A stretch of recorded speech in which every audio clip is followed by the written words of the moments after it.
হযরতে সালমানে ফার্সিকে ডাক দিয়া বলে,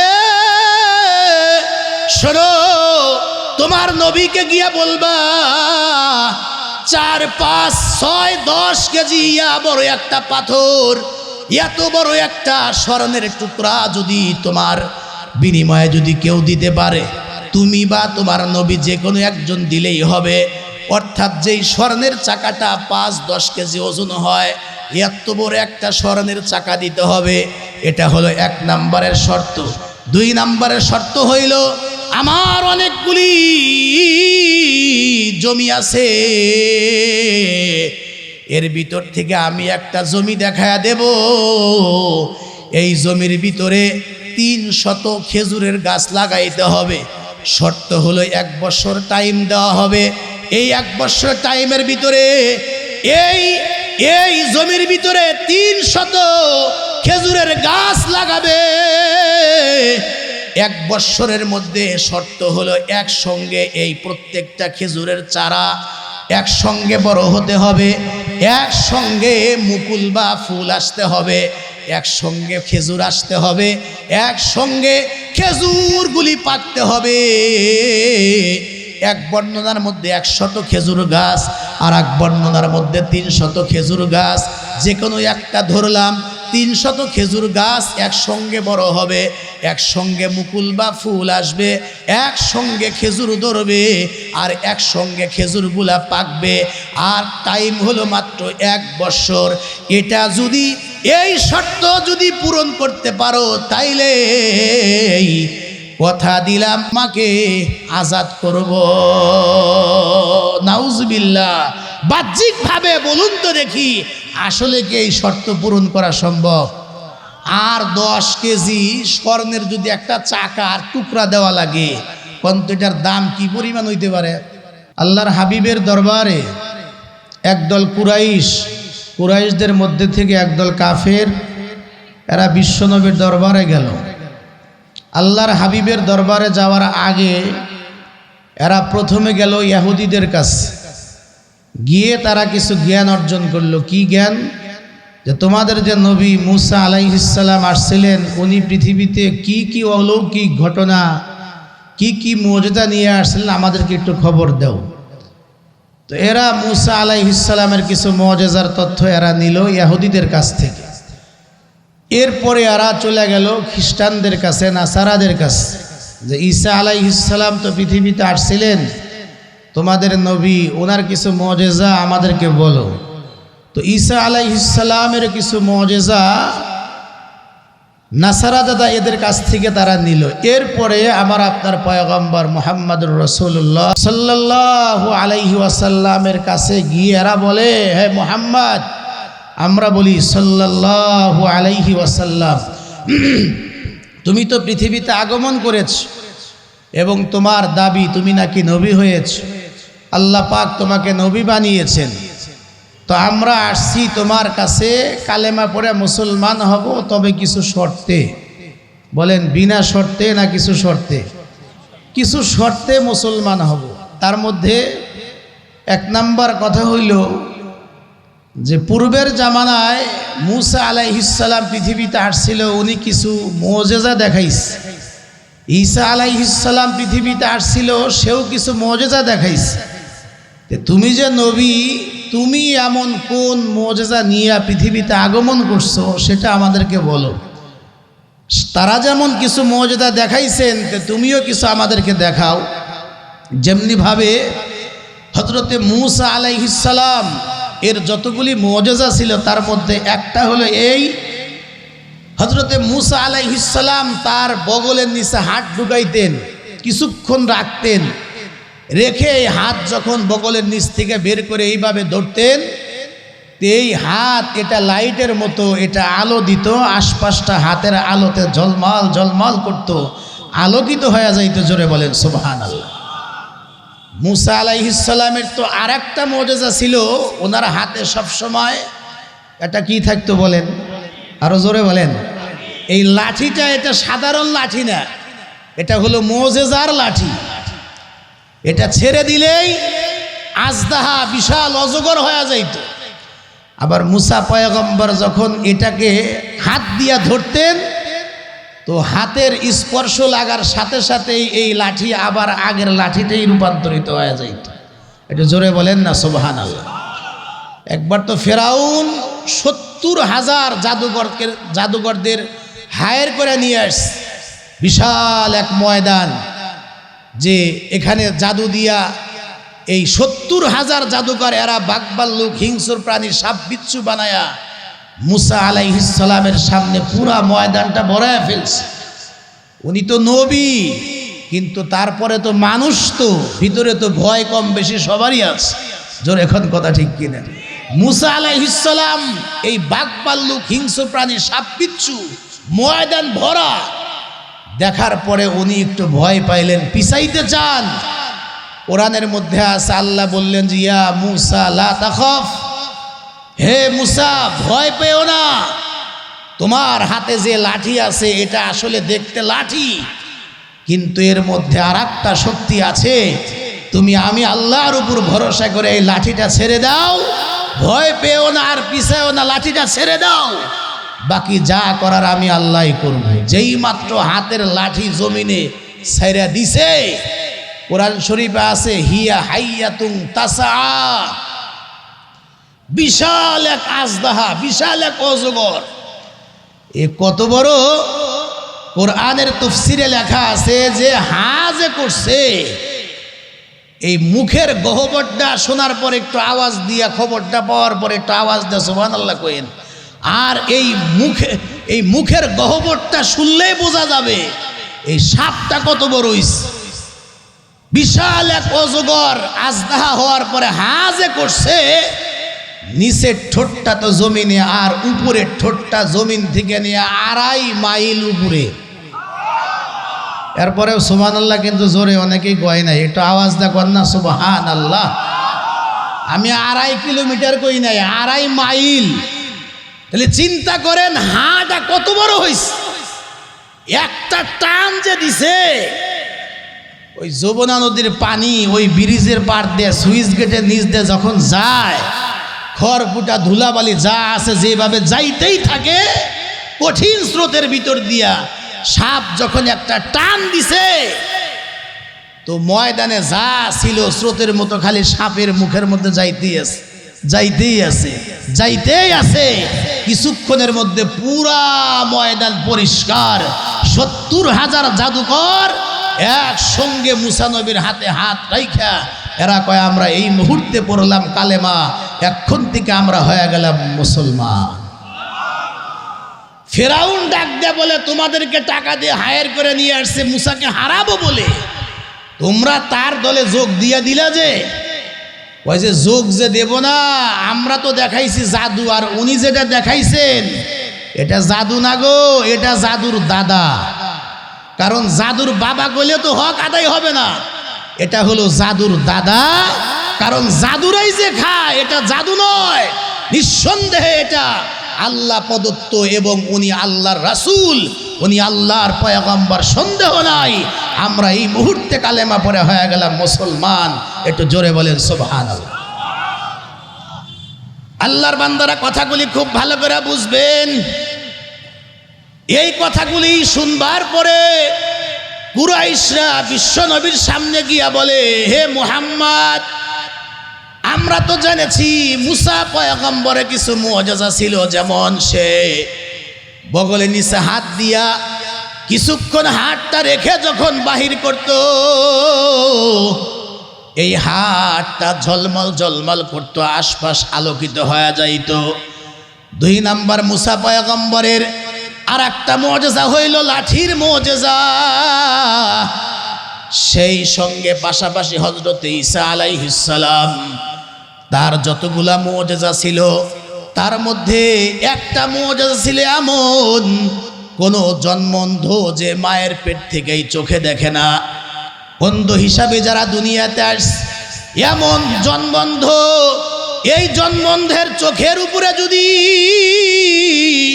হযরত ঈসা আলাইহিস সালাম কেবলমাত্র শুধুমাত্র ওনার হাতটা বাড়ায়া একটু চোখের উপর দিয়ে স্পর্শ করত, মুহূর্তের মধ্যেই জন্ম অন্ধ চক্ষুষ্মান হয়ে যাইত। হযরত ঈসা আলাইহিস সালামের আরেকটা মুজিজা হইল, উনি যদি জড়বস্তু মাটি এইভাবে দুই হাতের মধ্যে নিয়ে একটু নাড়াচাড়া কইরা এইভাবে দুই হাত এইভাবে ফাঁকা করত, তো এই মাটি একেবারে জানদার একটা পাখি হইয়া তার হাতের ভিতর থেকে বের হয়ে আকাশে উড়াল দিত। সুবহানাল্লাহ। এছাড়া হযরত ঈসা আলাইহিস সালাম পুরাতন কোন কবরের পাশে গিয়া যদি হযরত ঈসা আলাইহিস সালাম শুধুমাত্র কুম্বি ইজনিল্লাহ, এই কবরের মধ্যে কে আছো, এই কবরের মধ্যে কে আছো, আল্লাহর হুকুমে জিন্দা হয়ে দাঁড়ায়া যাও। হযরত ঈসা আলাইহিস সালাম যত পুরাতন কবর হোক না কেন, এই কবরের পাশে গিয়া আল্লাহর হুকুমে জিন্দা হয়ে যাও, কুম্বি ইজনিল্লাহ বলার সঙ্গে সঙ্গে এই কবরে শুয়ে থাকা শায়িত ব্যক্তি মুহূর্তের মধ্যে জিন্দা হইয়া কবরের মাটি সরে গিয়া এই কবরস্থ লোকটা জিন্দা হইয়া সোজা হইয়া দাঁড়ায়া উনারে সালাম দিতেন। আর হযরত ঈসা আলাইহিস সালামের সঙ্গে দাঁড়ায়া দাঁড়ায়া এই কবরের লোকটা জিন্দা হইয়া কথা বলতে। এই কথাগুলি ওই কুরাইশ গোত্রের যে কাফেররা বিশ্বনবীর কাছে গিয়েছে, এরা গিয়া বলে, হে মুহাম্মদ, পূর্বের জামানায় নবীরা তো বিভিন্ন মুজিজা নিয়ে পৃথিবীতে আসছিল, তো তুমি এমন কি মুজিজা নিয়ে আসছো যদি আমাদেরকে দেখাইতে পারো। আর মুজিজা হিসাবে এই যে পাশেই বিশাল বড় একটা পাহাড়, কোরআন শরীফেও যেই পাহাড়ের নাম আসছে এই পাহাড়টার নাম হলো সাফা পাহাড়। একটু জোরে বলেন না, এই পাহাড়টার নাম কি? হাজী সাহেবরা হজ্জে বাইতুল্লাহ করতে গিয়া যেই দুই পাহাড়ের মাঝখানে 7 বার দৌড় দিতে হয়, যাকে বলা হয় সাই, এবং এই দুই পাহাড়ের মাঝখানে দৌড় না দিলে তার হজ হয় না। একটা পাহাড়ের নাম হলো সাফা, আর একটা পাহাড়ের নাম হলো মারওয়া। ইন্না সাফা ওয়াল মারওয়াতা মিন শাআইরিল্লাহ। একটু জোরে বলেন না সুবহানাল্লাহ। এই কাফেররা বলে, এই যে বিশাল বড় সাফা পাহাড়, তুমি যদি তোমার মালিকের কাছে, আল্লাহ তাআলার কাছে, তোমার রবের কাছে তুমি যে এক আল্লাহর কথা বলো, তার নাকি অনেক ক্ষমতা, সুতরাং যদি তার কাছে দোয়া করে মুজিজা হিসাবে এই সাফা পাহাড়টাকে তুমি যদি স্বর্ণ বানায়া দিতে পারো, তাইলেই আমরা মুসলমান হয়ে যাব। একটু জোরে বলেন না নাউজুবিল্লাহ। এরা বলে, পরামর্শ দেয়, মুহাম্মদ, তুমি যদি এই পাহাড়টাকে স্বর্ণ বানায়া দাও, অরিজিনাল স্বর্ণ, তাইলে আমরা এই স্বর্ণের পাহাড়টাকে কুড়াল দিয়ে কেটে কেটে আমরা 2 মণ 4 মণ 5 মণ 20 মণ 1 টন 1.5 টন করে স্বর্ণ ব্যাকে আমরা ভাগ করে নিয়ে গেলাম। আর এই পরিমাণ স্বর্ণ যখন আমরা পাবো, অটোমেটিক তো আমরা কোটিপতি হয়ে যাব। যখন আমরা কোটিপতি হয়ে যাব, বড়লোক হয়ে যাব, তখন আমরা ঈমানও আনলাম, বাকি জীবন পায়ের উপর পা উঠায়া অভাব থাকবে না, আমরা শুধু আল্লাহর গোলামিই করব। একটু জোরে বলেন না নাউজুবিল্লাহ। এদের যুক্তিটা কি বুঝছেন? শর্তটা বুঝে আসছে যে এই সাফা পাহাড়টা স্বর্ণ বানায় দিবা, আর আমরা এটা কুড়াল দিয়ে কেটে কেটে আমরা ভাগ করে নিয়ে বড়লোক হয়ে যাব, তোমার হাতে হাত রেখে কালেমা পড়ে মুসলমান হয়ে যাব, বাকি জীবন আমরা ধনী হয়ে গেলাম, পায়ের উপর পা উঠে খাবো, আর এক আল্লাহর গোলামি করব, আমরা তোমার পিছে আছি। কিন্তু কথা সত্য, কিন্তু মতলব খারাপ, ওদের মুখের জবান আর ভিতর ঠিক নাই। এটা একমাত্র জানেন কি? আরো জোরে বলেন আল্লাহ। আল্লাহর পয়গম্বর চিন্তা করলেন, আমি যদি দোয়া করি আর আমার দোয়া যদি আল্লাহ কবুল করে, এই পাহাড়টা যদি আল্লাহ স্বর্ণ বানায় দেয়, আর ওরা যদি স্বর্ণগুলো নিয়ে ধনী হয়, আর যদি কালেমা পড়ে মুসলমান হয়ে বাকি জীবন যদি আল্লাহর গোলামি করে, ঈমান নিয়ে কবরে যাইতে পারে এতগুলা মানুষ, তাহলে দোয়া করতে আমার সমস্যা কি? আল্লাহর নবী যেই মাত্র দোয়া করতে হাত উঠাবেন, সঙ্গে সঙ্গে জিবরাইল আমিন এসে হাজির। হুজুর হাত তুলবেন না, কোরআন শরীফের দুটা আয়াত নিয়ে আসছি, এই আয়াতগুলি শোনেন, এরপরে আপনি ওদের জন্য দোয়া করেন। একটু আওয়াজ দিয়ে জোরে কন্যা সুবহানাল্লাহ। আল্লাহর বান্দারা কথাগুলি খুব ভালো করে বুঝবেন। তার মানে এই মুহূর্তে আল্লাহ রাব্বুল আলামিন আমি জিবরাইলকে আয়াত দিয়ে পাঠাইছেন, আর আল্লাহ রাব্বুল আলামিন বলে দিয়েছেন আপনি যেন হাত না উঠান। আয়াতগুলি শোনেন, তবে তার আগে শোনেন আল্লাহ পাক বলে দিয়েছেন আপনি যেন হাত না উঠান আর তাদের জন্য দোয়া না করেন। কারণ আপনি নবী যদি হাত উঠান, আপনার হাত তো রব্বুল আলামিন কোনোদিনও ফেরত দেবেন না। অতীতেও কখনো আপনি হাত উঠাইলে রব্বুল আলামিন ফেরত দিতে পারেন নাই।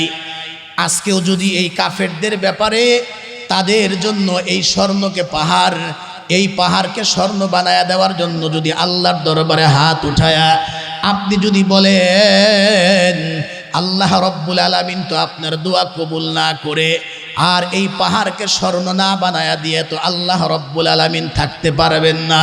তবে আল্লাহ রব্বুল আলামিন নিষেধ করে দিয়েছেন, কারণ এই লোকগুলি আপনি যখন দোয়া করবেন আল্লাহ পাক যখন দোয়া কবুল করে যদি এই পাহাড়টাকে স্বর্ণ বানায়াও দেন, এরা শুধুমাত্র কুড়াল দিয়া এই স্বর্ণ কেটে কেটে পাহাড় কেটে কেটে এরা যার যার ঘরে নিবে, ধনী হবে, এরা প্রভাবশালী হয়ে যাবে, বড় লোক হবে বটে, এদের উদ্দেশ্য ভালো না। এই লোকগুলা একটা মানুষও নবী আল্লাহর প্রতি ওরা ঈমান আনবে না। এটা আপনি নবী না জানলেও আল্লাহ রব্বুল আলামিন খুব ভালো করে জানেন। সুতরাং আল্লাহ নিষেধ করেছেন আপনি ওদের জন্য আল্লাহর দরবারে হাত তুলবেন না। কারণ নবী আপনি যদি হাত তোলেন সেই হাত আমার আল্লাহ কখনো ফেরত দেবেন না, ওটা আল্লাহ অবশ্যই কবুল করবেন। আর যখন কবুল করবেন ওরা যদি ঈমান না আনে তখন ওদের উপরে আল্লাহ মুসিবত দিবে, গজব দিবে, যুগ যুগ ধরে কিয়ামত পর্যন্ত আপনার নাম আপনি কষ্ট পাবেন যে আপনার উম্মতের উপরে এমন গজব দেওয়া হয়েছে, এজন্য আপনি হাত তুলবেন না। আপনারা বলুন তো দেখি, যেই নবী আল্লাহর দরবারে হাত তুললে স্বর্ণ পাহাড়টা স্বর্ণ হয়ে যায়, মাটি স্বর্ণ হয়ে যায়, পাথর স্বর্ণ হয়ে যায়, এক গ্লাস দুধে ফু দিলে, হাত দিলে এক গ্লাস দুধ 300, 400 বা 70 জন সাহাবায়ে কেরাম খেয়েও সে দুধ পান করে ফুরাইতে পারেন না। যা বলেন আল্লাহর কাছে তাই যদি পান। আপনারা বলুন তো দেখি, আসলে কি আমার আপনার নবী গরিব ছিলেন? আরো জোরে বলেন, জোরে বলেন। গরিব ছিলেন না, কিন্তু আল্লাহর হাবিব উনি গরিবানা অবস্থায় থাকতে পছন্দ করতেন। আল্লাহ আমি গরিব থাকতে চাই, একবেলা খাবো আর একবেলা না খেয়ে থাকবো, তবে আমি যেই ওয়াক্তে খাবো, যেই বেলা খাবো, আমি যেন তোমার শুকরিয়া আদায় করতে পারি। আর যখন আমি খেতে পাবো না, পেটে ক্ষুধা থাকবে, তখন যেন আল্লাহ আমি ধৈর্য ধারণ করতে পারি। একটু জোরে বলেন সুবহানাল্লাহ। নবী হাত তুললে সেই হাত ফিরে আসে না, সাথে সাথে আল্লাহ কবুল করেন। যেমনিভাবে বুখারী শরীফ থেকে যদি আপনাদেরকে একটা ঘটনা শোনাই 2-4 মিনিটে, আপনারা কি বিরক্ত হচ্ছেন নাকি? যারা আমার সামনে বসা আছেন একটাবার একটু কষ্ট দিতেই চাই, যার যার একটু দুটা করে হাত একবার একটু দেখি তো। শীত খুব বেশি না, আবার গরমও নাই, সময়টা খুব সুন্দর। আল্লাহ এই মাহফিলকে কবুল করবেন। একটু হাত উঁচু করেন, নাড়াচাড়া দেন তো। এবার একটু মুসলমানের আওয়াজ দিয়ে বলছি আল্লাহু আকবার। একটু জোরে বলেন, যাতে করে আশেপাশের লোক এরাও যেন মনে করে না আমরা যাই নাই কিন্তু বহু লোক গিয়েছে। একটু মুসলমানের আওয়াজ দিয়ে বলছি আল্লাহু আকবার। হাত নামান। বিশ্বনবীর দরবারে একজন সাহাবী বুখারীতে আসছে, যার নাম বুখারী বলেন, মুসলিম বলেন, পৃষ্ঠায় পৃষ্ঠায় হাদিসের কিতাবে যার নাম আছে হযরত আবু হুরায়রা রাদিয়াল্লাহু তাআলা আনহু। উনি একদিন বিশ্বনবীর দরবারে গিয়া 2 চোখের পানি ছেড়ে বাচ্চাদের মতো, ছোট মানুষের মতো হযরত আবু হুরায়রা কাঁদতেছেন। সুবহানাল্লাহ। আমার আপনার পয়গম্বর জিজ্ঞেস করে, আবু হুরায়রা কি ব্যাপার ও আবু হুরায়রা, আমার প্রিয় সাহাবী, কিছুক্ষণ আগেই তো তুমি আমার দরবার থেকে গেলা, এখন তুমি আমার দরবারে এসে এইভাবে কেন কাঁদতেছো? হযরত আবু হুরায়রা দুই চোখের পানি ছেড়ে দিয়া ডাক দিয়া বলেন, জি ইয়া রাসূলুল্লাহ, আমি কাঁদতেছি। আমার কান্নার কারণ হইল আমার মনের মধ্যে অনেক ব্যথা। আমি আপনার দরবারে এসে কালেমা পড়েছি, মুসলমান হয়ে গিয়েছি, আমি জান্নাতে যাব আশা করি, কিন্তু আমার ঘরে যে মা আছে, আমার মা এখনো পর্যন্ত কালেমা পড়ে নাই, আমার মা একজন মুশরিকা। আমি আপনার দরবারে আসি, এটা আমার মা সহ্য করতে পারেন না। প্রত্যেক দিন যখন আমি ঘর থেকে আপনার দরবারে আসি, আমার মা গালিগালাজ করে, আবার যখন আমি ঘরে ফিরি ওই সময়ও আমার মা গালিগালাজ করে। এমনকি আজকে আমার মা শুধু গালিগালাজ করে না, আমার শরীরের উপরে হাত উঠাইছে, অর্থাৎ আমার মা আজকে আমাকে মেরেছে। ইয়া রাসূলুল্লাহ, আমার কান্নার কারণ হইল আমার মা আমাকে মেরেছে, আঘাত করেছে, এই জন্য নবী হে আমি কাঁদতেছি। আমার মা আমাকে মেরেছে, গালিগালাজ করে, আজকে শুধু গালিগালাজ করে না, আজকে আমার গায়ে হাত উঠাইছে, এই জন্য আমি কাঁদতেছি। নবী আমার ডাক দেয়া বলে, আবু হুরায়রা, তোমার মা যেখানে মেরেছে, শাসন করেছে, যদিও আমি বিশ্ব নবী, কিন্তু এখানে আমার ইন্টারফেয়ার করার, তোমার মায়ের বিচার করার আমার কোনো ক্ষমতা নাই, বা এখানে কিচ্ছু করা আমার নাই। এখান থেকে বোঝা যায় একজন মায়ের মর্যাদা সন্তানের কাছে, জোরে বলেন না কম না বেশি, জোরে বলেন না কম না বেশি। তোমার মা মেরেছে, এখানে আমি কি করব? তোমার মায়ের বিচার তো আমি নবী করতে পারবো না, আমার তো কিছুই করার নাই, আমার কাছে বলে লাভ নেই। হযরত আবু হুরায়রা কেঁদে কেঁদে ডেকে ডেকে বলি, ইয়া রাসূলুল্লাহ, আমি আপনার কাছে আমার মার বিরুদ্ধে নালিশ করতেছি না, আমার মার বিরুদ্ধে আপনার কাছে আমি বিচার দিচ্ছি না, তাইলে আমার কাছে বলার কারণটা কি? ইয়া রাসূলুল্লাহ, আপনার কাছে বলার কারণটা হইল, আমার বিশ্বাস আপনি যদি আল্লাহর দরবারে হাত তুলে কিছু চান, সেই হাত তো রব্বুল আলামিন কখনো ফেরত দেন না। আপনার কাছে বলার উদ্দেশ্য হইল, আপনি একটু আমার জনম দুঃখিনী মায়ের জন্য দোয়া করুন, রব্বুল আলামিন যেন আমার মাকে যেন হেদায়েত নসিব করেন, আমি আর কিছু চাই না। সঙ্গে সঙ্গে বিশ্বনবী মুহাম্মদ আরবি সাল্লাল্লাহু আলাইহি ওয়াসাল্লাম সাহাবায়ে কেরামের সামনে মুহূর্তের মধ্যে দুইটা হাত উঁচু করলেন, হাত উঁচু করে দোয়া আরম্ভ করলেন, ও মালিক, দয়া করে মেহেরবানি করে হযরতে আবু হুরায়রার মাকে তুমি হেদায়েত দান করে দাও, আবু হুরায়রার মাকে তুমি ঈমান নসিব করে দাও। পয়গম্বর যখন দোয়া আরম্ভ করলেন, হযরতে আবু হুরায়রা মুহূর্তের ভিতরে এই দরবার থেকে উঠিয়া উনি বাড়ির দিকে মারলেন দৌড়। পিছন দিক থেকে একজন সাহাবী তার পোশাক বা তার লেবাস জামার আস্তিন টেনে ধরে, পিছন দিক থেকে তার জামা টান দিয়া ধরে, আর বলে, এই আবু হুরায়রা, তোমার নিজের মায়ের জন্য দোয়া হয়, অথচ তুমি দোয়ায় শামিল না হইয়া তুমি দৌড়ায়া যাও কোথায়? হযরত আবু হুরায়রা এই সাহাবীর হাত থেকে টান দিয়ে জামা ছিনিয়ে নিয়ে বলে, ভাই, আমার জামাটা ছেড়ে দাও, আমি দৌড়ায়া দৌড়ায় একটু বাড়িতে গিয়া দেখতে চাই, আমি আবু হুরায়রা আমি মার কাছে আগে গেলাম নাকি আমার নবীর দোয়া আল্লাহর আরশে আগে পৌঁছে যায়। যেই নবী হাত তুললে দোয়া কবুল হইতে 1 সেকেন্ড সময় লাগে না। হযরত আবু হুরায়রা বলেন, ছেড়ে দাও, আমি তো দৌড়ায়া দৌড়ায়া গিয়ে মার কাছে গিয়া দেখতে চাই, দেখি আমি আগে চলে গেলাম নাকি বিশ্বনবীর দোয়া আমার মার কাছে আল্লাহর আরশে আমার মার কাছে আগে পৌঁছে গেল, এটা একটু আমার দেখার দরকার। হযরত আবু হুরায়রা নিজেই বলেন, আমি দৌড়ায়া দৌড়ায়া যখন আমি বাড়িতে গেলাম, আমি দরজার সামনে দাঁড়ায়াই বুঝতে পারলাম আমি দৌড়ায়া আগে পৌঁছতে পারি নাই। এর আগে বিশ্বনবীর দোয়া আল্লাহর দরবারে আগে চলে গিয়েছে, আগে পৌঁছে গিয়েছে। একটু আওয়াজ দে জোরে কন্যা সুবহানাল্লাহ। কেমনে বুঝলাম? কয় ঘেটে দাঁড়ায়া যেই মাত্র নক করছি, মা বলে ডাক দিছি, ভিতর থেকে আমার মার সেই কর্কশ ভাষা আজকে আর শোনা যায় না। ডাক দিয়া বলে, কে আসছো? আব্বু আবু হুরায়রা নাকি? দাঁড়াও বাচ্চা, দরজা খুলতেছি, একটু অপেক্ষা করো। তো দরজা খুইলা সামনে দাঁড়াইলে হাতটা ধইরা মাথাটা বুকের মধ্যে নিয়া বলে, বেটা আজকে তোমাকে মারার পরে তুমি যখন ঘর থেকে বের হয়ে গেলা, তার কিছুক্ষণ পর থেকে আমার ভিতরটা খুব জ্বলতেছে, খুব জ্বলতেছে। আর আমি মনে মনে ভাবতেছি আমার সন্তান তো খারাপ কোনো মানুষের কাছে যায় নাই, এমন দরবারে গিয়েছে যেখানে চোর গেলে ভালো হয়, ডাকাত গেলে ভালো হয়, সন্ত্রাসী গেলে ভালো হয়। যিনি পরশ পাথর, তার সহবতে যে যায় সে ভালো হয়ে যায়। আমার সন্তান তো খারাপ কোনো মানুষের কাছে যায় নাই, কেন আমি তোমারে মারলাম? এরপরে ঠান্ডা হয় না, এজন্য গোসলও করছি, তাও ভিতরের জ্বালা এখনো নেবে না। আবু হুরায়রা মনে মনে কয়, জ্বালা এমনি নয়, জায়গা মতো মেডিসিন দিছি।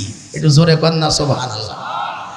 হযরত আবু হুরায়রার মা ডেকে ডেকে বলে, ও বেটা আবু হুরায়রা, আমি পবিত্রতা অর্জন করার নিয়তে আমি গোসল করেছি, আমাকে একটু এই মুহূর্তে নবীর দরবারে নিয়ে চলো। আমি বুঝতে পেরেছি যেই নবীর দরবারে যাইবার পরে তুমি এত ভালো হয়ে গেলা, আমি মা তোমাকে এত গালি দিলাম, এত আঘাত করলাম, পাল্টা তুমি আমাকে গালি দিবে দূরের কথা, খারাপ ব্যবহার করবে দূরের কথা, তুমি আজও পর্যন্ত তোমার চোখ উঠে আমি মার দিকে তাকায়া কখনো দেখো নাই। বুঝলাম উনি সত্যি একজন পরশ পাথর, তাড়াতাড়ি করে নিয়ে চলো, দুনিয়াতে কয়দিন থাকবো আমি জানি না, এখন ওই নবীর দরবারে গিয়ে আমি কালেমা পড়া আমি হতে চাই মুসলমান। নবীর দরবারে গিয়ে হযরত আবু হুরায়রার মা মুসলমান হয়ে গেলেন। নবী আমার হাত তুলতে চান, আল্লাহ বলেন, নবী হে আপনি হাত উঠাবেন না, আপনি হাত উঠাইলে তো সেই হাত ফেরত দিতে পারি না, আপনি হাত উঠাবেন না। আল্লাহর নবী দোয়া করলে সে দোয়া কবুল হইতে সময় লাগে না। আমি আরেকজন সাহাবীর একটা ঘটনা আরও 2-4 মিনিটে বলবো, আপনাদের কি অসুবিধা হয়? একজন সাহাবী ছিলেন, বয়স্ক সাহাবী, ওনার নাম হযরতে সালমানে ফার্সি রাদিয়াল্লাহু তাআলা আনহু। ওনার ব্যাপারে আসছেন যে উনি যখন ইসলাম কবুল করছেন তার বয়স ছিল 120 বছর, আর উনি যখন দুনিয়া থেকে বিদায় হয়েছেন ওনার বয়স ছিল প্রায় 350 বছর। সকালবেলা সুবহানাল্লাহ কইেন, একটু জোরে জোরে বলেন না সুবহানাল্লাহ। উনি বাবার একমাত্র ধনীর ছেলে ছিলেন, কিন্তু ওনার নসিব খারাপ। শুরু জামানায় উনি গোলাম হিসাবে শেষ পর্যন্ত মদিনায় এক ইহুদির গোলাম হিসাবে মদিনাতে আসছিলেন। ভাগ্যক্রমে উনি যখন বিশ্বনবীর খবর জানলেন, শেষ পর্যন্ত গিয়া নবীর দরবারে গিয়া মুসলমান হইছেন, কিন্তু তার মুনিব বড় খারাপ, নবীর দরবারে যায় তো গালিগালাজ করে। একদিন তেমন করে বলেই ফেলাইছে যে, এই সালমান, খবরদার, এখন থেকে সে আমাদের বিরোধী, মুহাম্মাদের দরবারে যাওয়া নিষেধ, যদি যাইতেই হয় তাইলে কিছু শর্ত দিয়া তোমাকে কড়া দামে যেন ক্রয় করে তুমি যদি আজাদ হইতে পারো তখন তার দরবারে যাও, অন্যথায় আমার পক্ষ থেকে সেই নবীর দরবারে যাওয়া নিষেধ। একটু জোরে বলেন না নাউজুবিল্লাহ। খুব ভালো করে কথাগুলি বুঝবেন। একদিন হযরতে সালমানে ফার্সি নবীর দরবারে গিয়া কাঁদেন, আল্লাহর নবীর দিকে ফেল ফেল ফেল পার করে তাকায় রইছেন আর চোখের পানি ছেড়ে কাঁদে। আল্লাহর নবী জিজ্ঞেস করে, সালমান এভাবে কেন কাঁদতেছ? নবী গো, মন তো চায় আপনার দরবারে সবসময় থাকি, আপনার এই চাঁদ মুখখানা আমি সবসময় তাকায়া তাকায়া দেখি, কিন্তু আমার নসিব খারাপ, আমার মালিক হইল ইহুদি, বেঈমান আপনার দরবারে আসাটা সে পছন্দ করে না। আমি আপনার দরবারে হয়তোবার আসতে পারবো কিনা জানি না। নবী আমার বলেন, তোমার মালিক রে গিয়া জিজ্ঞাসা করিও কত টাকার বিনিময়ে তোমারে আজাদ করবে। এই কথাটা তাকে জিজ্ঞাসা করিও। হযরতে সালমানে ফার্সি যখন বাসায় গিয়ে তার মুনিবকে জিজ্ঞাসা করলে কত টাকার বিনিময়ে আমাকে আপনি নাজাত দিবেন বা আজাদ করবেন, এমন সময় সালমানে ফার্সি এই কথা বলবার পরে ওই বেঈমান ইহুদি সে এমন একটা শর্ত বসায়া দিয়েছে, উদ্দেশ্য হইল এই শর্ত পূরণ করা সম্ভব নয়। আর সালমান ফার্সি বাকি জীবনে কোনো দিন আমার বাসার থেকে সে আজাদও পাবে না, মুক্তও হতে পারবে না, সে নাজাত পাবে না, এমন শর্ত লাগায়া দিয়েছে। হযরতে সালমানে ফার্সিকে ডাক দিয়া বলে, শোনো, তোমার নবীকে গিয়া বলবা 4, 5, 6, 10 কেজি বড় একটা পাথর, এত বড় একটা স্বর্ণের টুকরা যদি তোমার বিনিময়ে যদি কেউ দিতে পারে, তুমি বা তোমার নবী যে কোনো একজন দিলেই হবে। অর্থাৎ যেই স্বর্ণের চাকাটা 5-10 কেজি ওজন হয়, এত বড় একটা স্বর্ণের চাকা দিতে হবে। এটা হলো 1 নম্বরের শর্ত। 2 নম্বরের শর্ত হইল আমার অনেকগুলি জমি আছে, এর ভিতর থেকে আমি একটা জমি দেখায়া দেব। এই জমির ভিতরে 300 খেজুরের গাছ লাগাইতে হবে। শর্ত হলো 1 বছর টাইম দেওয়া হবে। এই 1 বছর টাইমের ভিতরে এই জমির ভিতরে 300 খেজুরের গাছ লাগাবে। 1 বছরের মধ্যে শর্ত হলো একসঙ্গে এই প্রত্যেকটা খেজুরের চারা একসঙ্গে বড় হতে হবে, একসঙ্গে মুকুল বা ফুল আসতে হবে, একসঙ্গে খেজুর আসতে হবে, একসঙ্গে খেজুরগুলি পাকতে হবে। এক বর্ণনার মধ্যে 100 খেজুর গাছ, আর এক বর্ণনার মধ্যে 300 খেজুর গাছ। যে কোনো একটা ধরলাম, 300 খেজুর গাছ একসঙ্গে বড় হবে, একসঙ্গে মুকুল বা ফুল আসবে, একসঙ্গে খেজুর ধরবে, আর একসঙ্গে খেজুরগুলা পাকবে। আর টাইম হলো মাত্র 1 বছর। এটা যদি এই শর্ত যদি পূরণ করতে পারো, তাইলে কথা দিলাম মাকে আজাদ করব। নাউজুবিল্লাহ। বাহ্যিকভাবে বলুন তো দেখি, আসলে কি এই শর্ত পূরণ করা সম্ভব? আর 10 কেজি স্বর্ণের যদি একটা চাকার টুকরা দেওয়া লাগে, কন্টেটার দাম কি পরিমাণ হইতে পারে? এলাঙ্গা পৌরসভা 4 বার বিক্রি করা লাগবে। কথা কন না, কথা ঠিক কিনা? তারপরেও এই পরিমাণ দাম হবে কিনা? উদ্দেশ্য হইল সালমানে ফার্সিও তো গরিব, আর যার দরবারে যাতায়াত করে বিশ্বনবী মুহাম্মদ ইবনে আব্দুল্লাহ, সেও তো গরিব। সুতরাং সেও দিতে পারবে না, তার নেতাও দিতে পারবে না। সুতরাং এমন শর্ত বসায়া দিলাম, দিতেও পারবে না, আর সালমান ফার্সি নাজাদও পাবে না। আর 2 নম্বর যে শর্ত, 300 খেজুর গাছ আমার জমি দেখায়া দিব, লাগায়া দিতে হবে। একসঙ্গে খেজুর গাছগুলি বড় হইতে হবে, একসঙ্গে মুকুল ফুল আসতে হবে, একসঙ্গে খেজুর ধরতে হবে, একসঙ্গে খেজুরগুলা পাকতে হবে। টাইম হইল মাত্র 1 বছর। যদি এই 2টি শর্ত পূরণ করতে পারো, তাইলেই তুমি আজাদ। একটু জোরে কর নাউজুবিল্লাহ। হযরতে সালমানে ফার্সি বিশ্বনবীর দরবারে গিয়া বলেন, ইয়া রাসূলুল্লাহ, আমার মনে হয় আপনার চেহারা মনে হয় আর দেখা হবে না। মন বলে আপনার দরবারে আর আমি আসতে পারবো না। আমার মালিক এমন শর্ত দিয়েছে, পৃথিবীর কোনো মানুষের পক্ষে শর্ত মানা সম্ভব নয়। নবী আমার ডেকে ডেকে বলেন, ও সালমান, তুমি আমাকে খবর দাও এমন কি শর্ত লাগিয়েছ? ইয়া রাসূলুল্লাহ, 1 নম্বর শর্ত হইল আর 10 কেজি ওজন হয়, ওয়েট হয় এমন বড় একটা স্বর্ণের চাকা দিতে হবে। আমি পাবো কোথায়? এত সম্পদ তো আমার কাছে নাই। কিভাবে দেব? আর 2 নাম্বার শর্ত হইল 300 খেজুর গাছ নির্ধারিত একটা ক্ষেতের মধ্যে, জমির মধ্যে লাগাইতে হবে, একসঙ্গে বড় হইতে হবে, একসঙ্গে ফুল আসতে হবে, একসঙ্গে খেজুর ধরতে হবে, একসঙ্গে পাকতে হবে। সময় হলো 1 বছর। ইয়া রাসূলুল্লাহ, তার মানে সে আমাকে আজাদ দিবে না, আমাকে সে মুক্ত হতে দিবে না। এই শর্ত পূরণ করা সম্ভব হবে না নবী গো, মনে হয় আপনার দরবারে আর আমার আশা হবে না। আল্লাহর নবী ডাক দিয়া বললেন, সালমান তুমি তাড়াতাড়ি করে যাও, তোমার মালিকরে গিয়া খবর দাও, আগামীকাল ফজরের পরে আমি নবী আসবো।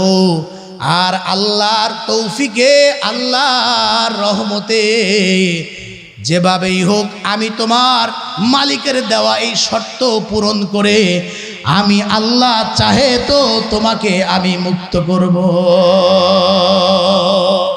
একটু আওয়াজ দিয়ে জোরে বলেন না সুবহানাল্লাহ। পরের দিন ফজরের জামাত শুরু হওয়ার আগে আল্লাহর হাবিব হযরত ওমরে ফারুকরে বললেন, ওমর নামাজের পরে সবাই চলে গেলেও তুমি একটু আমার সাথে থাকবা, তোমাকে নিয়ে আমি গুরুত্বপূর্ণ একটা মিশনে যাব, একটু জোরে কর সুবহানাল্লাহ। আল্লাহর হাবিব আগে আগে হাঁটা দিলেন, হযরত ওমরে ফারুক পিছে পিছে হাঁটে। কোথায় যাবে জিজ্ঞেস করার সাহস নাই, নবী বলছেন, তাই পিছে পিছে হাঁটা দিয়েছে। সামনে যিনি চলেন আল্লাহর পরে যার স্থান, আর পিছনে যাকে নিয়েছেন উম্মতের মধ্যে উনি হলেন 2 নম্বরের সাহাবী, মুসলিম জাহানের 2য় খলিফা।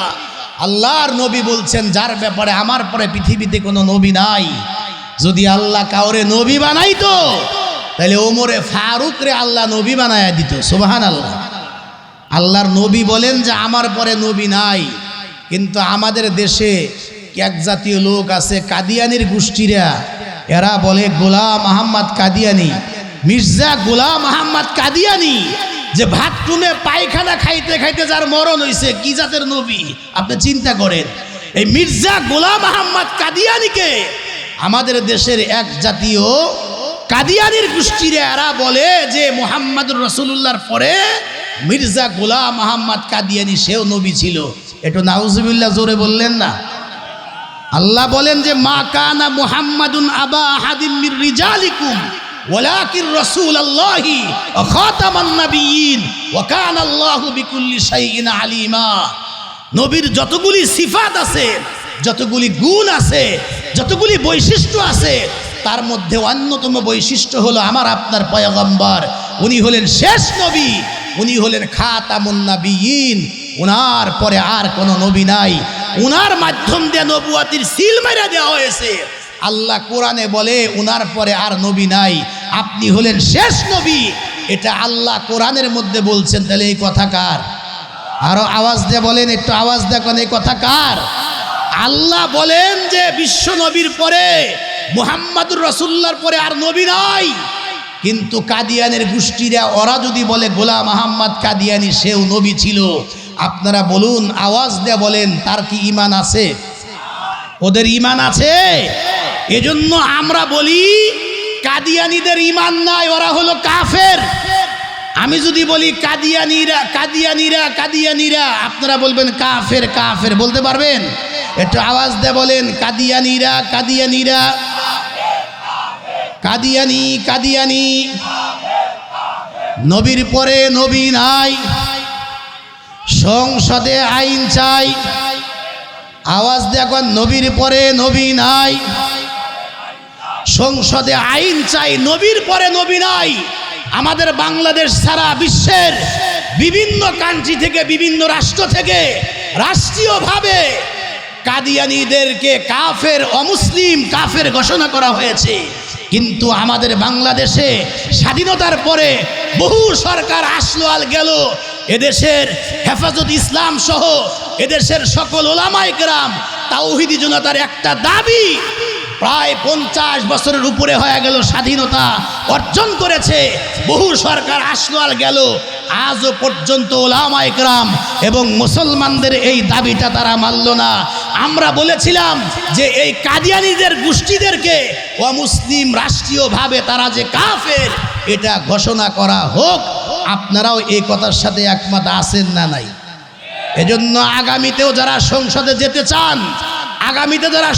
যেতে চান এই কথার ওয়াদা আপনাদেরকে দিতে হবে যে আগামীতে যারাই সরকারে আসবে তাদের কাছে জোর দাবি থাকবে, আমরা ক্ষমতায় গেলে ওলামায়ে কেরামের যে অন্তরের ব্যথা, মুসলমানদের যে দাবি, যারা কোরআনের বিরুদ্ধে কথা বলে, নবীর পরে নবী আছে এই কথা যারা বলে, এই কাদিয়ানীদের গোষ্ঠীদেরকে অমুসলিম এবং রাষ্ট্রীয়ভাবে কাফের ঘোষণা করতেই হবে। এই কথার সাথে যারা একমত তারা দুটা করে হাত উঠে একবার আল্লাহকে দেখায় দেন। হাত নামান। আল্লাহ আমাদেরকে বোঝার আমল করার তৌফিক দান করেন। একটু জোরে বলেন আমিন। নবী বলেন যে আমার পরে যদি কেহ নবী হইতো আল্লাহ হযরত ওমরকে নবী বানাইতেন, কিন্তু রসুলকে বলছেন নবী হবে না। এই ওমরে ফারুক আজকে বিশ্ব নবীর পিছে পিছে হাঁটা দিয়েছেন। যাচ্ছেন কোথায়? ওই সালমানে ফার্সির মালিকের বাড়িতে। আল্লাহর বান্দারা কথাগুলি খুব ভালো করে বুঝবেন। এই তো সেই ওমরে ফারুক এমন একজন দামি মানুষ। নবী বলছেন আমার পরে কেউ যদি নবী হইতো লাকানা ওমর, আল্লাহ পাক হযরত ওমরে ফারুককে নবী বানায়া দিতেন, কিন্তু আমার পরে নবী নাই, আমি হলাম শেষ নবী। আল্লাহ বলেন মা কানা মুহাম্মাদুন আবা আহাদিম মির রিজালিকুম ওয়ালাকির রাসূলুল্লাহ ওয়া খাতামান নাবিয়্যিন। সুতরাং আমার আপনার নবীর পরে আর কোনো নবী নাই। সুতরাং যারা নবীর পরে নবী আছে এই কথা যারা বিশ্বাস করবে ওরা কাফের। একটু আওয়াজ দেখুন না, কথা ঠিক কিনা? আর যারা কাদিয়ানী গোষ্ঠীদেরকে যারা কাফের ফতোয়া দিবে না বা এই ফতোয়ার সঙ্গে যারা একমত থাকবে না, ওলামায়ে হযরতদেরকে জিজ্ঞাসা করেন তাদেরকে যারা কাফের মনে করবে না ওরাও কাফের, ওদেরও ঈমান নাই। জোরে কোন কথা ঠিক কিনা?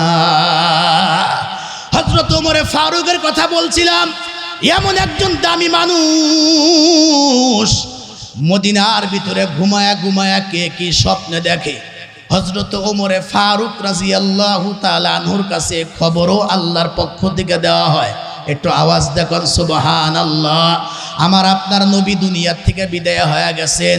হযরত আবু বকর সিদ্দিক প্রথম খলিফা, উনিও দুনিয়ার থেকে বিদায় হয়ে গিয়েছেন। এখন বর্তমান মুসলিম জাহানের খলিফা হযরত ওমরে ফারুক, তখন প্রেসিডেন্ট, উনি খলিফা। এমন সময় গভীর রাত্রে হযরত আলী বিছানার মধ্যে ঘুমায়া রইছেন। হযরত আলী ঘুমায়া রইছেন ওমরে ফারুকের জামানায়। হযরত আলী উনি বলেন হযরত আলী স্বপ্নে দেখতেছেন ফজরের আজান হয়ে গেছে। ওযু বানায়া উনি মসজিদে চলে গেলেন। হযরত আলী কিন্তু স্বপ্নে দেখতেছেন যে নবী দুনিয়াতে বেঁচে আছে। উনি বলেন যে আমি মসজিদে গেলাম, গিয়া দেখি বিশ্ব নবীর ইমামতিতে জামাত শুরু হয়ে গেছে। আমি আলী পিছনের কাতারে দাঁড়ায় গেলাম। আল্লাহর নবীর পিছনে আমি ফজরের নামাজ আদায় করলাম অন্য সাহাবীদেরকে নিয়া। নবী আমার যখন ফজরের পরে যখন গোল হয়ে ঘুরে বসছেন, হঠাৎ করে কে যেন মসজিদ দরজার সামনে একজন মহিলা খবর দেয়, এ মহিলা বুরকা পরিহিতা। একজন মুরব্বী মানুষ, একজন মহিলা একটা পাত্র হাতে নিয়া আল্লাহর নবীর সাহাবায়ে কেরামদের মধ্য থেকে কাউকে ডাকতেছে, কে আছো আসো, এই যে আমার হাতের ভিতরে যে পাত্রের মধ্যে বেশ কিছু সুন্দর ভালো খেজুর আছে, যাও এই খেজুরের পাত্রটা নিয়ে বিশ্বনবীর হাতের মধ্যে দাও। আর উনাকে গিয়া বলো এটা আমার গাছের প্রথম খেজুর, আজও পর্যন্ত এই খেজুর আমি নিজেও খাই নাই, আমার সন্তানদেরকে খাওয়াই নাই, কাউকে দেই নাই, নবী যেন নিজে খান আর সাহাবায়ে কেরামদেরকে যেন এই খেজুর খাওয়ান। হযরতে আলী রাদিয়াল্লাহু তাআলা আনহু কিন্তু স্বপ্নে দেখতেছেন একজন সাহাবী ওই বৃদ্ধা মহিলার হাত থেকে পাত্রটা এনে নবীর হাতে দিলেন। আল্লাহর নবী খেজুরের পাত্রটা হাতে নিয়ে প্রথমেই বিসমিল্লাহ বলে নিজে একটা মুখে দিয়ে দিলেন। এরপরে আল্লাহর পয়গম্বর ডান দিক থেকে সবার হাতে হাতে নিজের হাতে খেজুর বিতরণ করতেছেন। কাউরে 2টা দিল, কাউকে 5টা দেয়, আবার কাউকে 10টা দেয়, কাউকে 3টা দেয়। হযরতে আলী বলেন আমি তাকায় রইছি, আল্লাহ ভালো জানে যে আমার তকসিমে কয়টা আস্তে আস্তে সবাই একটু বেশি দিলেও আমি হইলাম বিশ্বনবীর জামাতা, আমি আলীর হাতির মধ্যে আল্লাহর পয়গম্বর মাত্র একটা খেজুর দিস। এই একটা খেজুর দেওয়ার পরে আমি যখন বিসমিল্লাহ বলে স্বপ্নে খেজুরটা মুখে দিয়ে দিলাম, উনি বলেন খেজুর এত মজা, এত মজা, নবীর হাতের দেওয়া খেজুর আমি মুখে দিয়ে চাবাইতেছিলাম, এত মজা। মনে মনে চিন্তা করলাম সবাইরে তো 2টা 3টা 5টা 10টা 12টাও দিল, আর আমারে দিল মাত্র একটা। এত মজার খেজুর, আমি আর একটা খেজুর নবীর কাছে চাওয়ার চেষ্টা করলাম, কিন্তু লজ্জায় বলতে পারলাম না, কারণ উনি তো আমার শ্বশুর, খাইতে মন চাইলেও তো বলা যায় না। উনি বলেন যে আমি খেজুর চাইলাম না, তো হঠাৎ করে যখন মসজিদ থেকে বাস্তব ফজরের আজান শুরু হয়েছে আমার ঘুম ভেঙে গেছে। আমি ঘুম থেকে জাগ্রত হইবার পরে দেখি আল্লাহর নামের কসম নবীর হাতের দেওয়া স্বপ্নের খেজুরের স্বাদ আর মজাটা এখনো পর্যন্ত আমি আলীর মুখের ভিতরে রয়ে গেছে। শুধু কি তাই, নবীর দেওয়া খেজুরের আটি বা বিচিটা পর্যন্ত এখনো পর্যন্ত আমার মুখের ভিতরে রয়ে গেছে। একটু আওয়াজ দেখুন সুবহানাল্লাহ। আমি তখন এই আটিটা বের করে জমিনের মধ্যে রাইখা তোহরাত অর্জন করে চলে গেলাম মসজিদে। গিয়া দেখি জামাত শুরু হয়ে গেছে। স্বপ্নে তো দেখলাম নবী ইমামতি করে, বাস্তবে গিয়া দেখি হযরতে ওমরে ফারুক নবীর জায়নামাজে দাঁড়ায় উনি ইমামতি করতেছেন। আরো আশ্চর্য কথা হইল, স্বপ্নে আল্লাহর পয়গম্বর সূরা ফাতিহার পরে যেই জায়গা থেকে কেরাত পড়তেন, আমি জামাতে দাঁড়ায় আশ্চর্য হয়ে গেলাম। হযরত ওমরে ফারুক হুবহু ওই জায়গা থেকে কেরাত আরম্ভ করছে। একটু আওয়াজ দিয়া নামাজ কমপ্লিট হয়ে গেল। সাহাবায়ে কেরাম গোল হয়ে কাতার ভেঙ্গে বসে গেলেন। কেমনে কেমনে যেন স্বপ্নে আমি যেই জায়গায় বসছিলাম, আমি আলী শেষ পর্যন্ত সিটটা আমার ওই জায়গায় হইল। হঠাৎ করে দেখি কে যেন মসজিদের দরজার সামনে দাঁড়ায়া আওয়াজ দেয়, এই কে আছো, আসো। এই পাত্রটা নিয়ে ওমরে ফারুকের সামনে দাও, তার হাতে দাও। এ আমার গাছের প্রথম খেজুর, এখনো পর্যন্ত আমি আমার সন্তান কেউ আমরা মুখে দেই নাই। গিয়া বলো ওমরে ফারুক উনি নিজেও খাবেন, সাথী সঙ্গীদেরকেও খাওয়াবেন। যেই মাত্র ওমরে ফারুকের হাতের মধ্যে খেজুরের পাত্রটা দেওয়া হইল, বিসমিল্লাহ বলে নিজে আগে একটা মুখে দিয়ে দিলেন। ডান দিক থেকে যখন প্রত্যেকের হাতে হাতে খেজুর তাকসিম বিতরণ শুরু হয়ে গেল, 2টা 4টা 5টা 10টা 12টা, আস্তে আস্তে হযরতে আলী বলেন স্বপ্নে তো একটাই পাইলাম, আল্লাহ জানে বাস্তবে যে কি হয়। যেই মাত্র হযরতে আলী কাররামাল্লাহু ওয়াজহার সিরিয়াল চলে আসছে, উনি যখন হাতটা বাড়ায়া দিলেন, হযরত ওমরে ফারুক তার হাতের মধ্যে একটাই খেজুর দিছে। এই সুবহানাল্লাহ দেওয়াজ হয়, একটা খেজুরি দিয়ে দিছে। হযরত আলী বলেন আল্লাহর নামের কসম, হযরত ওমরে ফারুকের দেওয়া খেজুরটা যখন আমি মুখে দিয়ে দিয়েছি, রাত্রিবেলায় স্বপ্নে বিশ্বনবীর হাত থেকে পাওয়া খেজুরের মজা, আর এই খেজুরের মজার মধ্যে একটু বেশ কম পাইলাম না, মনে হয় হুবহু ওই খেজুর। আমি চিন্তা করলাম স্বপ্নে তো আমি আমার শ্বশুর বিশ্বনবীর কাছে চাইতে পারি নাই, ওমর তো আমার একজন ভাই, তার কাছে চাইতে তো কোনো অসুবিধা নাই। হাতটা বাড়ায়া কয়, আমিরুল মুমিনিন ভাইজান, সবাইরে তো 2টা 3টা 4টা 5টা 12টাও তো দিলেন, আর আমারে মাত্র একটা দিলেন, আমারে আর একটা খেজুর দেওয়া যায় না? ডিশের মধ্যে তো, পাত্রের মধ্যে তো, গাবলায় তো আরো খেজুর আছে, আমারে আর একটা খেজুর দেন। হযরত ওমরে ফারুক ডাক দিয়া বলে, আলী, হাত গুটায় নাও, আমি তোমাকে আর একটা খেজুর দিতে পারবো না, সরি, দুঃখিত, কারণ স্বপ্নে আল্লাহর হাবিব তো তোমাকে একটা খেজুরে দিয়েছেন, 2টা তো দেয় নাই। তার মানে হইল, এই হলো সেই ওমরে ফারুক। ঘুমের ঘরে স্বপ্নে কে কি স্বপ্নে দেখে সেটার খবরও তার কাছে হয়ে যায়। ওমরে ফারুক নিয়ে কথা আমার শেষ, আর মাত্র 5 মিনিট কথা বলবো, অসুবিধা হয় কি আপনাদের? হযরত ওমরে ফারুক রে নিয়ে যখন হযরত সালমান ফার্সির মালিকের বাসা পর্যন্ত চলে গেলেন, যাইবার পরে সালমানে ফার্সিকে ডাক দিয়া বলে, কই তোমার মালিক রে, মুনিব রে ডাকো। ইহুদি সামনে দাঁড়াইলে আল্লাহর নবী বলেন, প্রথম শর্ত দিয়েছো, আর 10 কেজি বড় একটা স্বর্ণের চাকা তোমাকে দেওয়া লাগবে। বলে, হ্যাঁ, এই যে পাশেই তো পাহাড় দেখা যায়, যাও পাহাড়ে, এই পাহাড় থেকে তোমার যে এই পাথরটা তোমার পছন্দ হয় তুমি নিয়ে আস, যেটা তোমার পছন্দ হবে ওই পাথরের ওজন বরাবর তোমার স্বর্ণ দেওয়া হবে। ইহুদি দৌড়ায়া যায়, সুযোগ যখন পাইছি ছোটটা আনবো না, বড় একটা পাথর এনে আমার আপনার পয়গম্বরের সামনে রাখলে আল্লাহর নবী, রহমতের নবী, বরকতের নবী ডান হাতটা বাড়ায়া দিয়া পাথরের মধ্যে স্পর্শ করলে মুহূর্তের মধ্যে আল্লাহর নবীর হাতের ছোঁয়া পাইয়া আল্লাহ রব্বুল আলামিন এই বড় পাথরটাকে অরিজিনাল স্বর্ণে রূপান্তরিত করে দেয়। জমি দেখা দাও, কোথায় তোমার খেজুর গাছ লাগাইতে হবে দেখাও।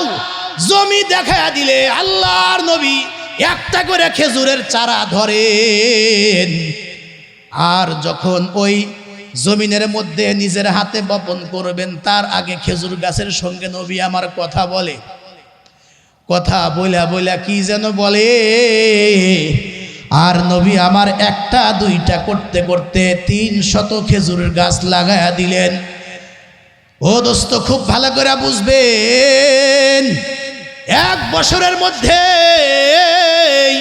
ইহুদি আমার আপনার নবীর কাছে দৌড়ায়া যায়, গিয়া বলে, ভুল বুঝেছিলাম, আসলে বুঝি নাই, সত্যি যে আপনি নবী, এখন আমি 100% আমার বিশ্বাস হয়েছে, সত্যি গো ইয়া রাসূলুল্লাহ, আমার প্রত্যেকটা গাছ তো একসঙ্গে বড় হয়েছে, একসঙ্গে মুকুল আর ফুল আর খেজুর আসলো, একসঙ্গে খেজুর ধরলো। এবার ডাক দিয়া বলে, হুজুর, 299টা গাছ তো খেজুর হইল, তবে একটা গাছে এখন খেজুর আসে নাই। সবগুলা গাছে খেজুর আসলেও একটা গাছে খেজুর হয় নাই। নবী আমার বলেন, এমনটি তো হওয়ার কথা না, এমন কেন হইল? ওমরে ফারুক পাশে দাঁড়ায় কয়, হুজুর, এটার আসল গোমর, আসল কাহিনী আমার কাছে আছে, আমি জানি। সুবহানাল্লাহ। তুমি কি জানো? কয়, হুজুর, আপনি যখন খেজুরের চারাগুলা লাগাইতেছিলেন, ওই ফাঁক দিয়া সুযোগ পায়া একটা চারা আমি লাগাইছিলাম। আল্লাহর নবী তখন বলেন, ওমর, তুমি যেটা লাগাইছো ওইটার মধ্যে এই কামটা হইছে, যাও ওই গাছের একটা ডাল কেটে নিয়ে আসো। আনা হলো, আল্লাহ রসুল এটা হাত দিয়ে স্পর্শ করলেন, ফু দিয়া দিলেন, যাও গাছের সঙ্গে বেঁধে দাও। কিছুদিন পর ওই মালিক এসে খবর দেয়, হুজুর, ওই গাছটাতেও এখন অন্যান্য গাছের মতো পরিপূর্ণ খেজুর এসে গিয়েছে। জোরে বলেন সুবহানাল্লাহ। বলছিলাম, এই নবী হাত তুলতে দেরি, এই দোয়া কবুল হইতে 1 সেকেন্ড সময় লাগে না। জিবরাইল আমিন আয়াত নাজিল করে বলে, এই আয়াত তেলাওয়াত করে শোনায়া দেন। আয়াতের যে অর্থ, আসমান জমিনের সৃষ্টির মাঝে দিন রাতের পরিবর্তনকে নিয়ে কোনো মানুষ যদি চিন্তা করে, ফিকির করে, লাআয়াতিল লিউলিল আলবাব, জ্ঞানীদের জন্য এর মধ্যে রয়েছে হেদায়েত, এর মধ্যে রয়েছে শিক্ষা। জ্ঞানী কারা? যারা দাঁড়ানো অবস্থায়, বসা অবস্থায়, শোয়া অবস্থায় সদা সর্বদা যারা মওলায়ে পাকরে স্মরণ করে, আল্লাহর জিকির করে, আল্লাহর সৃষ্টি নিয়ে যারা গভীরভাবে যারা ফিকির করে, যারা ভাবে এবং জাহান্নাম থেকে যারা আল্লাহর কাছে যারা পানা চায়, আল্লাহ বলেন এরা হলো জ্ঞানী। আল্লাহ পাক যেন আমাদের সবাইকে বোঝার, আমল করবার তৌফিক যেন আল্লাহ দান করেন। আমরা সকলে বলছি আমিন। হজরত চলে আসছেন, হজরত চলে আসার পরেও আমি আরও এক দেড় মিনিট সময় কথা বললাম, ওনার কাছেও ক্ষমা চাই, আপনাদের কাছেও ক্ষমা চাই। উনি আমার একজন প্রিয় মানুষ, কারি আবুল কাশেম সরকার। চেহারার দিকে তাকায়া দেখেন, নূর ভাসে। শুধু তাই নয়, উনি একজন আল্লাহর ওলি আমার কাছে মনে হয়। আলহামদুলিল্লাহ বলেন, আল্লাহর ওলি। উনি যে আল্লাহর ওলি, একাধিক ঘটনা সেটা কারগুজারে আমি জানি। অন্যদিন সুযোগ হইলে ইনশাল্লাহ আপনাদের সামনে বলবো। উনি একটা মাহফিল রাখেন এবং ওনার একটা বৈশিষ্ট্য হলো মাহফিলের স্থলে উনি সেখানে গিয়ে মাগরিবের নামাজ পড়েন। আলহামদুলিল্লাহ বলেন, এটা ওনার সারা জীবনের একটা অভ্যাস। মাহফিলের স্থলে গিয়ে উনি মাগরিব পড়েন, একটা মাহফিল রাখেন এবং লম্বা সময় উনি কথা বলেন, শ্রোতাদেরকে হাসান এবং কাঁদান, যেটা আমরা চাই।